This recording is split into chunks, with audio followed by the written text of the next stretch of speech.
Welcome to the Deeply Rooted series where we unlearn what we were taught and relearn what we deserve. I am your host, Asia Anyeta. So last episode, I opened up about my medical journey and the things that I had to go through that don't necessarily always get posted online.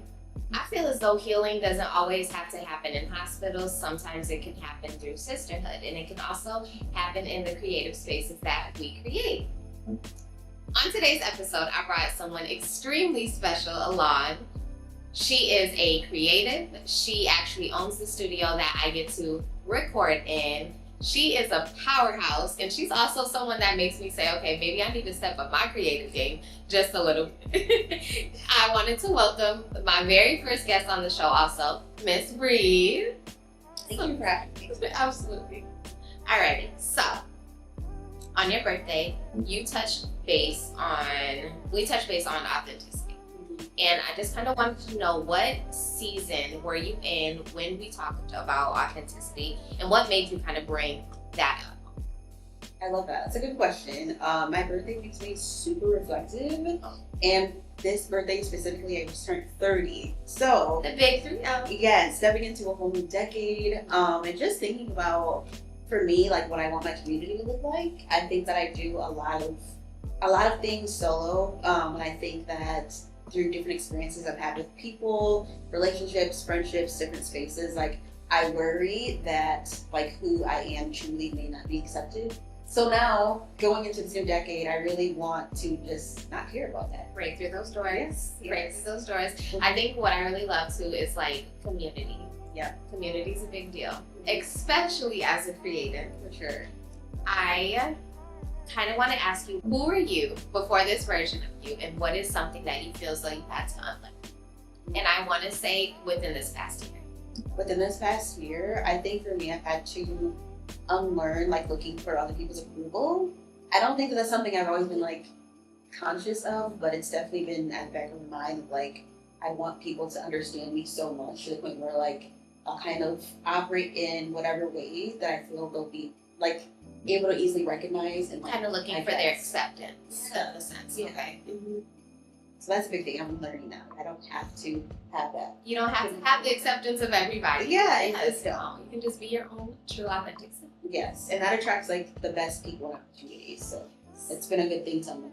I think that once we finally give ourselves permission to let certain things go, we learn so much about ourselves. You really do. Yes. Yes. It's been quite the awakening experience. So. Ooh, I love this one. And I feel like this is something we both can kind of touch base on. But what season forced you to really dig deep and get rid of yourself? Ooh, that's a good question. I feel like honestly, the last probably few years of my 20s has forced me to really face some things within myself that I avoided with a lot of like distractions, and like me being a creative and being able to produce so much all the time. I kind of looked at that as like my success, or like I kind of utilized that as like that's how well I'm doing, is how well I'm creating. And so the last few years I haven't, in my opinion, created from the best place because it's just been like a means of survival. So I feel like that's what this last season has been, is like survival. And now going to another season, the new year, entering my 30s, etc. Like I really want that to be all about living, like truly. I think that for me personally, I can definitely agree. I want to say I'd say 28, 29, and 30. Those were like my wake up years. Sort of say I think those are when I had the most like, I hate to say traumatizing things, but Yes. that's when I had the most serious things kind of started happening, and it kind of woke me up to like, okay, goodness. you can still have your fun, but I feel like our early 20s was when we got to have our fun. We got to be so, I think once we got older, it's kind of like, okay, let's buckle down a little bit more. It's getting a little bit serious. We got to get down to the nitty gritty just a little bit more. It gets so serious. Yes. I feel like that too. Like it was such, like you said, unfortunately, like traumatic things that just forced me to wake up. And then once you're up, it's like there is no going back to sleep after that. It's like I have to face this. Yeah. I'm gonna sit with it. You're forced to pivot through all the crazy stuff. Yes. So the pretty creative aesthetic versus the real work. Okay, I think that people will see the aesthetic, they'll see the spaces, they'll see the vibes, but they don't always see the grind. what is something that as a creative people assume about you that is not necessarily true? Oh, that's big. I feel like I experience that a lot in creative community, even in dating too. Like people will see like my Instagram and things I do, and they assume so much. She got it. Oh, she Yes. got it. Oh, she got it. Yeah. Yes, like a lot of times people don't know. Like I still work a day job. I made the sacrifice to have like this space of no longer having my own apartment. Like I live with my parents again. Like so, there's a lot of sacrifices that I feel like I make that people don't see to present myself this way. And I even have sometimes people assume like because I have this like perfectly like aesthetically pleasing vibe to myself. Perfect. Yeah, like oh she doesn't have any like layers to her, and like there are so many layers. It's actually crazy. So I feel like that's a big assumption. Like she looks like she has it all together, so she must have it all together, and I do not. Like, honey, I'm still, I'm grinding out just like the rest of you guys. I just make it look good. Yeah. I can't help that. That's just like naturally who I am. But yeah. All right. So the pressure to be on brand as a creative, do you think that authenticity is more harder because people expect you to be a certain way or to be, like we said, perfect? Definitely. I think that for me, I feel like I do have to be on all the time, like just period. It's kind of almost a coping skill for me too. It's just like, I'm just gonna present like everything's fine because it'll make me feel like it is too. So that is a lot of pressure. Like I need to be on brand, I need to present myself a certain way. There's like such an idea I have for making like short films or making just even day-to-day like reels or like days in my life, and I'm like, that just wasn't aesthetically pleasing enough. Like the lighting wasn't good, or I'm showing like what my room actually looks like on a day to day, and it's not set up. Like it's like congratulations, you're human. Yes, and I think that honestly that could reach so many people. Just like showing like yes, your life. Like I think some like those normal things in life, and just like the day to day, is literally like those mundane things are what make our life, and I feel like I've kind of fell into that trap of social media of like I need to show up as not that, and that's not my real life. So a trap. Yes, it is a trap. People, you will literally see people's pages and they'll have you questioning like, am I like, am I doing the right? Am I working the right jobs? Am I? Yeah. Exactly. Okay. So, have you ever felt like? And we were just talking about this earlier. Have you ever felt like people want you to be authentic until it's convenient for them, as in like if you're possibly doing great things or going after certain things, and I hate to say this, but maybe other creators will see you as like maybe it's competition now, so they may not show up or support you the right way. Yeah, I feel like that is a huge thing. I experienced that a lot with opening my studio space. There were several creatives that I was super close to. I recommended clients to them and everything. Like we were very close. I enjoyed like speaking to them and learning from them. And I swear, like once I posted that I was doing this, even though I had like personal conversations with them before having my own studio over the years, like of wanting my own space, like it's literally been something I've been manifesting for years.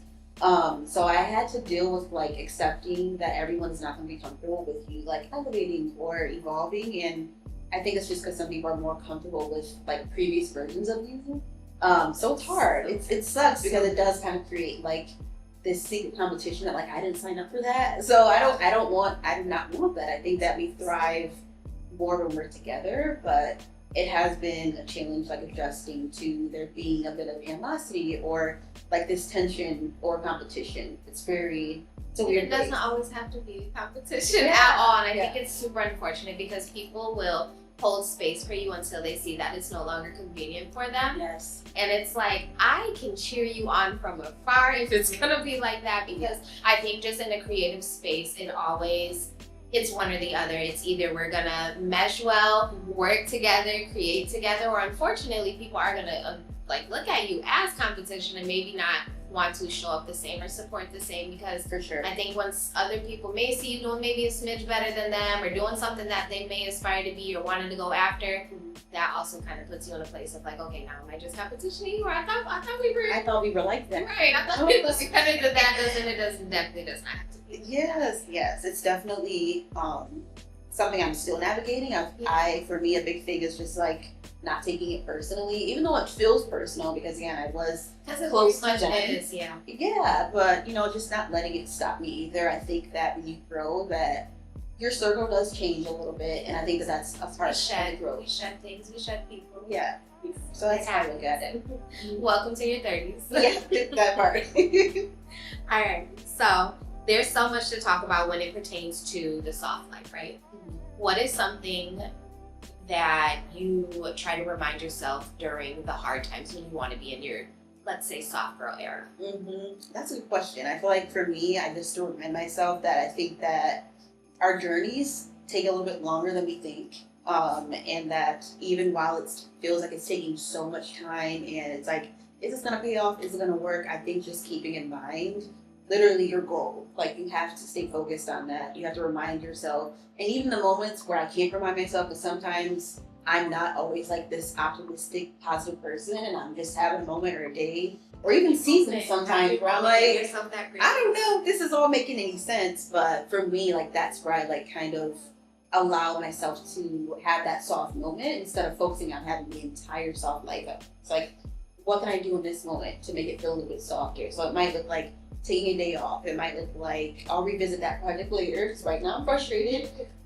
Or even I've learned too, because I'm very independent and I will soak everything up and just be like this by myself, like reaching out to people, like, which is hard for me. I can definitely be love it. I'm learning, but I'm also learning that again, there are the right people in your life that they want to hold that space for you. So. And I love that you mentioned like just remembering your goals.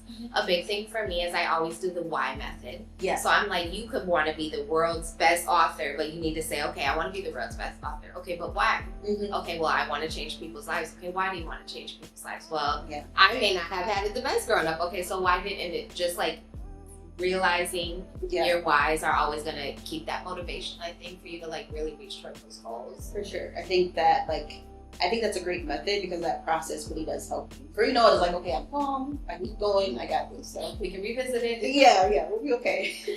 Right. Okay, so what's something you are currently stepping into that may feel a little scary, but it's very much necessary? Again, I think for me, just being more vulnerable. I thought I was being vulnerable over the years. I started like almost 10 years ago with like having a blog that I shared, like really. I remember that. Yes, literally just to encourage people because I was in such a season myself. I was in school at the time and I was like, I really don't feel like this is for me, but I want to finish and I know that there's so much more of the world that I want to see. There's so many more people I want to connect with. So for me, something I'm stepping into now is bringing back that vulnerability and not being afraid of what that may look like to the wrong people. Because I think that there are people out there that, of course, are going to judge it. But I think there's even more people that are going to see it, feel it, love it. And they'll support it more than anything. Yeah, absolutely. We're always going to live in a world where there's judgment. Of course. We just got to learn on how we're going to People have to keep that. Because, I mean, if you're focused on, like I said, like the acceptance of people and well, hopefully no one will judge this. Like, that's never not going to be a thing. Like, there's going to always be people who just don't rock with it just literally because it's you, for one. And I think also, like, when you do things like I do that are meaningful and they are, like, vulnerable and authentic and, like, personal, it's to reach that person. Like, even if they respond in, like, a judgmental way, like, something in you, it did touch something in you. It still came to you. I still did my job. Yeah, there we go. Yeah. What's something that you are very proud of yourself for finally being able to release? Ooh, I think literally like that acceptance of people. I kept a lot of the same things. I think like just comfortability. I've totally cut that out. Like I think that in order to grow, you're gonna have to be comfortable not being comfortable. It just is what it is. It's not like the things that used to be so comforting to me. The people no longer a thing. I think that that's a beautiful thing too, because I've always heard that like when you want to be successful, you're going to have to learn to be uncomfortable. You're going to have to learn to knock down those doors. And I think the uncomfortableness is going to force you to show up as who you need to be, how you need to be, how you need to do it. Yeah. I think that people shy away from maybe the outcome or what's going to come out of it because it's like, well, it's too uncomfortable for me. I don't feel it. And it's just like you should be uncomfortable. Yeah. You're like literally creating something that you haven't ever done. So why would you know every step of that? And I think that that's ultimately, I have to remind myself too, like, you're not gonna get it in the midst of it sometimes because you're literally learning it. So you just have to give yourself grace. Give yourself grace because you're using the tools that you have in that moment. Yeah. Now, before we wrap, what is one thing that you really want anyone, especially a creative, to know about authenticity? Not be afraid of it. I think that, again, like that fear of what it may look like for other people is what holds you back. Like, we hear people say all the time that comparison is a thief of joy, but I think comparison is also like the thief of everything. Like, it's such a distraction to keep comparing yourself and wondering who's gonna think this, who's gonna think that. What are they doing? What are they doing over there? What are they wearing? Where are they traveling to? Yes. Where are they dating? Yes, and it's so silly because like I think of this is like such a simple kind of silly childish thing that I think of, but like I literally think of, I saw like maybe a meme a few years ago of like how when you go to the grocery store, there's like so many options for everything. Whether it's toothpaste, bread, chicken, you have organic chicken now. Like there's so much, but like imagine if those people would have been like, well, Meyer already has Meyer chicken, so like I don't need to bring anything else. Like there would be no options. We would be stuck with stuff that literally does not work for everybody. So like whatever you have to offer, your authenticity will reach the right people. Then you just kind of do it. And it's not for everybody. Yeah, it's that not is okay. for everybody. Yes. That is absolutely exactly. I love that. So before we end, I just want to say this. Authenticity does not have to be perfect. It's about being honesty. Sometimes you're going to have to choose honesty over the aesthetic. And it's just about becoming. And the deeper that you get yourself into, the deeper that you root yourself into who you are becoming, the softer that you are going to become the person that you are supposed to be. Yes, I love that. That's beautiful. All right, y'all. So that wraps up today's episode. I want to thank Miss Bree so much just for sharing her honesty, her past, her heart, and just being so real with us today. Yes, you're welcome. So if you want to stay connected with her, make sure you follow her at Just Bree Yourself on Instagram. Also, keep up with her beautiful studio space at the Mustard Seed Studio. And as always, thank you for tuning into this episode. Make sure you follow me on Instagram and subscribe to our YouTube. Both handles are the same. It is going to be Mindful Monday, POD. And as always, stay rooted. I love y'all and happy holidays.